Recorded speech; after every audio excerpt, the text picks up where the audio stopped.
Olá, você que me assiste, tudo bem? Seja bem-vinda, seja bem-vindo a mais uma aula. Meu nome é William e você está no canal Escola de Eruditos. No estudo de hoje eu quero falar sobre alma gêmea. Eu tenho certeza que você já ouviu falar aquela famosa frase, né? Buscar e encontrar a minha alma gêmea. Pois é, para falar sobre a alma gêmea nós vamos ter que falar sobre seres andrógenos. Não dentro da Constituição moderna, onde pessoas não têm uma identificação ainda em ambos os sexos, ora tem sua constituição na maneira de ser vestido, se comportar um comportamento masculino, ora tem um comportamento feminino em si, se identificam com os dois sexos. Mas o que eu quero falar aqui sobre seres andrógenos é como as filosofias antigas, as grandes sabedorias iniciáticas de todos os tempos definiam os primeiros seres humanos, ou seja, como seres andrógenos. O mesmo ser que tinha a constituição do aspecto feminino e masculino dentro de si e por isso eram completos, tinham a plenitude do ser humano. E para isso nós vamos até usar aqui alguma passagem que está no Gênesis para buscarmos entender de forma coerente onde aconteceu essa separação, como aconteceu. E fazer uma conexão do porquê hoje se busca tanto essa completude de um homem buscar associação com uma mulher para se completar ou vice-versa. Por isso surgiu a frase encontrar a alma gêmea. Nós vamos falar sobre todos esses assuntos no estudo de hoje, portanto fica comigo até o final para entender. Vamos lá? Então, como eu disse, pessoal, essa frase sobre encontrar a alma gêmea, quando nós falamos sobre a alma gêmea, de certa forma implica reconhecer alguém do sexo oposto que irá lhe completar, que lhe trará a felicidade. É o homem e a mulher que se completam. Mas será que isso é verdade? Será que todos nós possuímos uma alma gêmea? De onde vem essa expressão e qual é a sua relação com os escritos do Gênesis bíblico? Para quem não sabe, a expressão alma gêmea surgiu na Grécia Antiga com o filósofo Platão, que escreveu sobre o tema em sua coleção de discursos O Banquete. Platão acreditava que os seres humanos eram originalmente divididos ao meio por Zeus como punição pelo orgulho e que por isso ficamos destinados a procurar a nossa outra metade. Então, quando se fala em alma gêmea, imediatamente se fala de amor.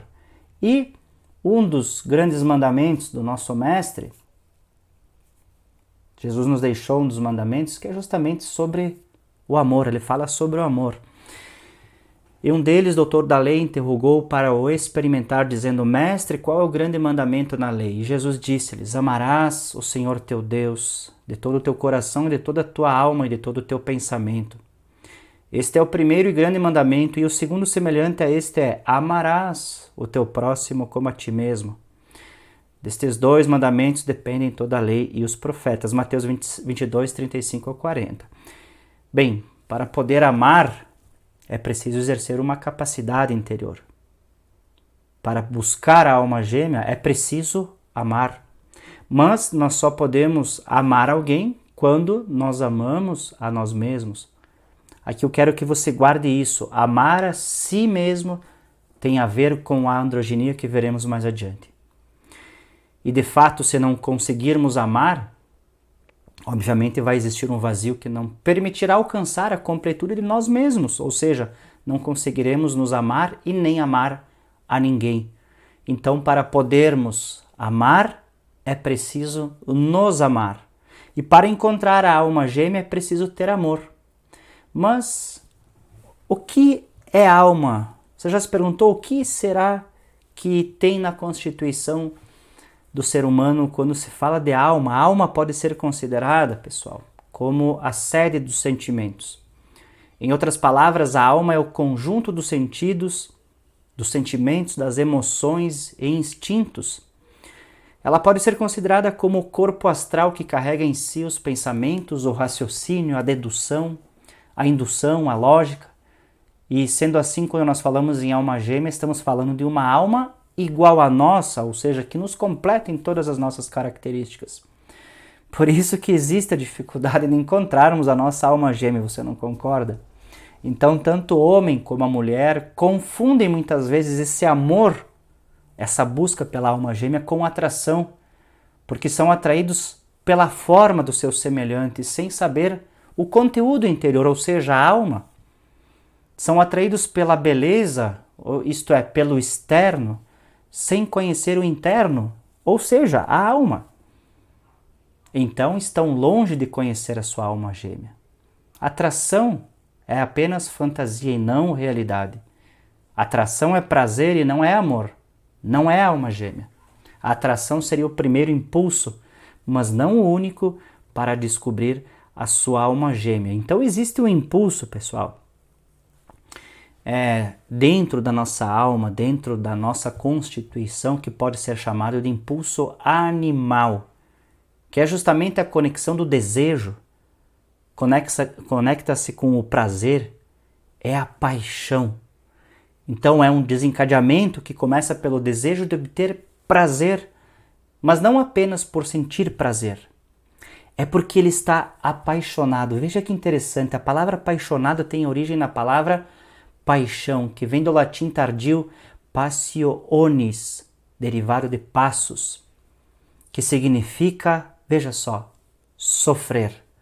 A palavra paixão ela é usada para designar um sentimento intenso de atração por uma pessoa, objeto ou tema. E por isso que as pessoas falam da paixão de Cristo, mas falam isso de forma equivocada, porque Jesus não teve a paixão. Ele sofreu, sim, mas não da forma como é descrito como uma paixão.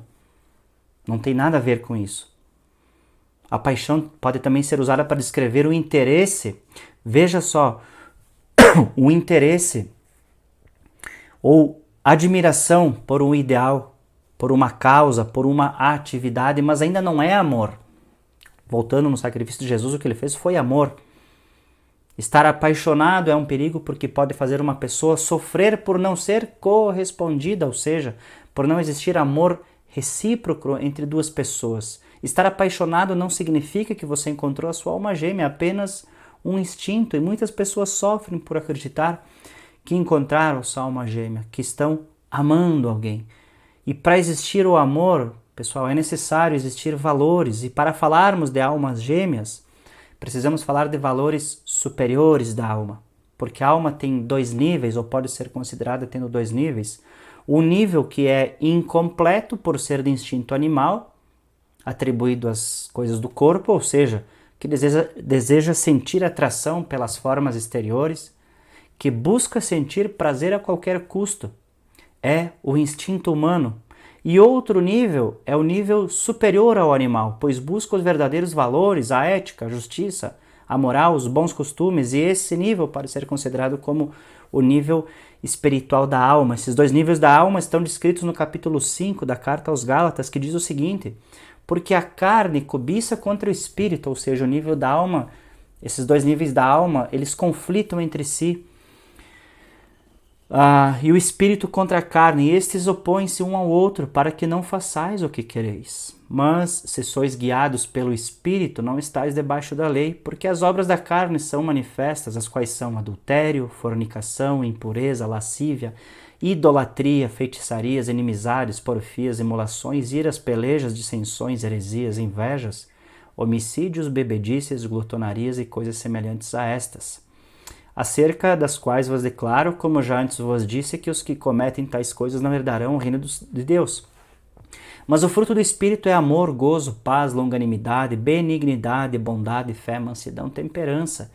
Então esses valores provenientes do Espírito, ou fruto do Espírito, como Paulo falava, somente são compreendidos pelo nível superior da alma, ou pelo aspecto espiritual da alma. Bom, mas o que tem a ver tudo isso, William, com o ser andrógeno? Vamos falar sobre isso agora. Veja que é dessa forma que nós encontramos a alma gêmea. É através do amor, que nas palavras de Carl Jung foi descrita como anima e animus, ou ânima e ânimos. O animus seria então o lado masculino inconsciente de uma mulher, e a ânima como o lado feminino inconsciente de um homem. cada um transcendendo a psique pessoal. Veja, irmãos, que alma é toda a constituição psicomental ou sede dos sentimentos. E gêmea vem de Gemini, que quer dizer igual. Portanto, alma gêmea significa uma constituição psicomental igual. E não o oposto, como diz o ditado popular, que os opostos se atraem. Não, a lei é esta, semelhante atrai semelhante. Uma pessoa que deseja enganar uma outra pessoa nunca vai atrair para si uma pessoa que quer o bem do seu semelhante. Tá? Então, irmãos, agora eu quero falar sobre essa questão do ser andrógeno, sobre Adão e Eva, sobre como o Gênesis descreve essa possível separação. Eu quero que você preste bem atenção, porque o que eu vou falar aqui, alguns já sabem, outros já ouviram falar e outros nem sequer imaginam. Como eu disse, segundo as tradições antigas das idades, segundo as grandes escolas filosóficas, segundo as escolas iniciáticas dos mistérios, houve uma fase na evolução humana em que os seres humanos eram andrógenos, isto é, homens e mulheres em um mesmo corpo. E esse caso pode ser entendido no relato do Gênesis que diz: Então o Senhor Deus fez cair um sono pesado sobre Adão, e este adormeceu, e tomou uma das suas costelas e cerrou a carne em seu lugar. Colocou carne ali, né? E da costela que o Senhor Deus tomou do homem, formou uma mulher e trouxe-a a Adão. Bem, aqui fica claro, irmãos, que a mulher, ela foi feita do homem. Ou seja, foi extraído do homem o ser feminino. E aqui é preciso nós entendermos que Eva, isto é, o princípio feminino, já estava em Adão. O que aconteceu foi uma separação de sexos, uma separação da mente, uma separação de almas. E eu acredito que foi assim, dessa forma, que passou a existir um vazio no ser humano que sempre busca encontrar justamente essa parte que lhe falta agora para lhe completar, que no passado já existia, mas que foi separada. E o próprio Gênesis afirma que só foi depois que a mulher foi extraída do homem, quando houve essa separação dos sexos. Ali fala então, o Senhor disse para eles se multiplicarem e encherem a terra. Se nós pensarmos como seres andrógenos, possuidores dos dois sexos, poderiam se reproduzir? Através deles mesmos, irmãos. Não tem mistério nenhum, não tem heresia nenhuma em pensar isso. Até porque você sabia que o escorpião ele não precisa acasalar para produzir filhotes. Quando ele sente que a sua espécie está ameaçada, ele começa a produzir os seus filhotes compulsivamente para que a sua espécie permaneça viva. Sabia disso? Então a natureza ela já explica que isso não é um fato fantasioso ou que pode ser coisa da cabeça do ser humano ter inventado, né, uma suposta androginia. Não tem nada de mistério, não tem nada de loucura nisso. E assim, nessa separação, nós podemos entender a importância do casamento, que é casar de novo os sexos opostos, está entendendo? Que é falado então que se tornará uma só carne. Veja, o texto ele dá uns insights de como, sim, podemos imaginar que os seres humanos, os primeiros, eram andrógenos. Eu vou falar em outra aula também sobre a questão da glândula pineal, que era o terceiro olho desse ser andrógeno, que ele era aberto. Aí vamos entrar na questão do porquê que o bebê tem essa moleira, precisa ser fechado. Era aberto, esse olho estava para fora do crânio desse ser andrógeno, ou seja, o ser humano, os primórdios, eles tinham a conexão com o divino de forma aberta, tinham comunicação com o divino, com o reino espiritual de forma aberta. E quando foram expulsos do paraíso, essa glândula foi introduzida no centro do nosso cérebro, foi escondida, foi fechada, para que não existisse mais essa comunicação. Aí vem a questão da descoberta, né? Do fruto proibido, que ficaram sabedores do bem e do mal. Aí nós teríamos que entrar dentro desse conceito. Então, irmãos, É por isso que o casamento ele é considerado como sagrado. Quando se entende o verdadeiro significado do casamento, acaba se descobrindo que é nada mais do que juntar novamente a alma de um homem e de uma mulher, como era no princípio. Por isso que é a felicidade, um se completa o outro. Obviamente as pessoas que casam e muitas vezes não são correspondidas, existem N casos do porquê não dá certo, mas eu não vou entrar dentro dessa parte porque não cabe a mim. Então, irmãos, podemos entender sim que no início o ser humano não era dividido, era um ser andrógeno, ou seja, possuidor de ambos os aspectos, o feminino e o masculino. Sendo que, irmãos, a própria ciência já falou há muito tempo que tanto o homem como a mulher possuem as células no seu DNA, os fatores X e Y. O homem tem células no DNA da mulher e como a mulher também tem as células, fugiu a palavra agora, tem essas células, o homem da mulher e a mulher do homem, só que o que define o sexo é a produtividade maior, em maior escala, de uma das determinadas células que me fugiu o nome agora. Mas enfim, vocês sabem do que eu estou falando.